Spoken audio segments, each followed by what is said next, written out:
बिस्मिल्लाहिर्रहमानिर्रहीम। अस्सलाम वालेकुम दोस्तों, क्या हाल चाल। उम्मीद करता हूँ आप बिल्कुल खैरियत से होंगे।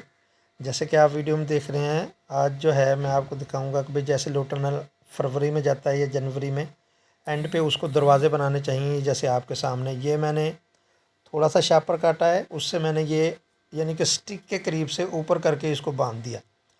तो ये मैंने एक लाइन में दो जगह से बांधा है। जैसे 1 एकड़ की है तो उससे दो जगह से मैंने इस तरह इसको बांध दिया है। शापर भी बच जाएगा और जो हवा का इसके अंदर से गुज़र है वो भी आसानी से हो जाएगा। इस साइड से हवा दाखिल होगी और दूसरी साइड से वो निकल जाएगी। तो इसका मकसद ये होता है कि जो पौधा है वो यानी कि बाहर वाले मौसम को एक्सपेक्ट करे।